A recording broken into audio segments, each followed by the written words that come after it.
서울 강동구의 한 모텔. 이 모텔은 작년 말 한 여행 플랫폼에 이런 공지를 올렸습니다. 공산 독재 사회주의 좌파 더불어민주당 지지자 출입 금지. 중국인이나 전라도민도 이용할 수 없다고 했습니다. 명백한 혐오 표현입니다.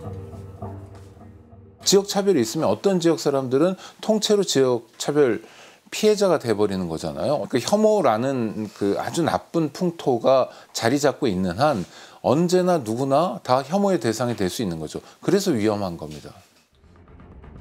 혐오는 왜 위험한 걸까요? 미국의 최대 반인종주의 단체는 혐오를 5단계로 분류했습니다. 어느 사회든 늘 편견은 존재하기 마련입니다.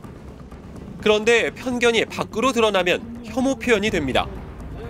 실제 불이익으로 이어지면 차별이 됩니다. 공격으로 이어지면 증오범죄가 됩니다.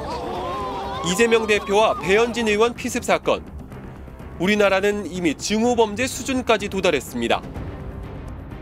그리고 마지막 단계, 집단 학살입니다.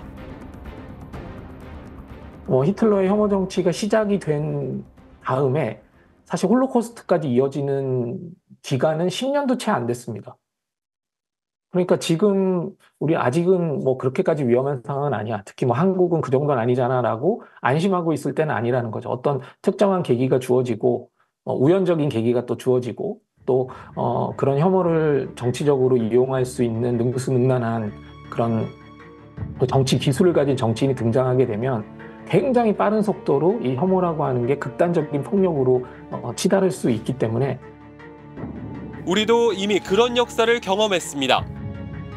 이념 갈등이 극에 치달았던 해방 직후 정치 지도자들에 대한 테러가 이어졌고 곧바로 전쟁과 학살이 자행됐습니다. 지난해 한국의 민주주의는 크게 후퇴했습니다. 대표적인 민주주의 척도로 사용되는 스웨덴 브이뎀 지수를 보면 1년 새 순위가 11단계나 떨어졌습니다.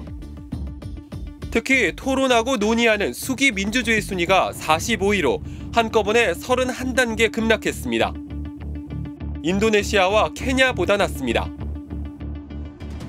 아무래도 정치권의 그 극단적인 그 대결 정치, 혐오 정치, 증오 정치가 낳은 어떤 결과물이라고 생각이 들어요. 또 서로 항상 대결해야 되기 때문에 그런 것들이 이런 수기 민주주의 지수를 하락시키는 쪽으로 영향을 미친 게 아닌가 생각이 듭니다. 협치와 타협을 어렵게 만드는 선거제도나 대통령제는 이런 갈등을 더 부추깁니다. 소선거구자에서는 투표율이 한 60%도 안 되기 때문에 한 20, 30%만 지지를 받으면 당선이 되기 때문에 소수의 지지층들을 겨냥해서 혐오나 증오 발언으로 인기를 얻으려고 한다면은 사실 그거는 민주주의라기보다는 상당한 포퓰리즘이나 선동 정치가 될 가능성이 있기 때문에 매우. 그러나 이런 제도를 바꾸는 건 역시 유권자의 몫입니다. 그런 혐오 선동을 하는 정치인에게 표를 주지 않는 것밖에는 달리 방법이 없습니다. 한마디로 이 혐오 정치가 발을 붙이지 못하게 하는 거죠.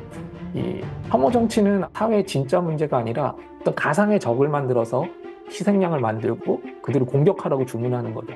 그럼 우리는 이렇게 거꾸로 질문을 던져야죠. 우리 사회가 안고 있는 진짜 문제가 무엇인가? 또 그 문제를 해결하기 위한 방법, 근본적인 방법은 무엇인가? 계속 질문을 던져야 된다고 생각을 합니다.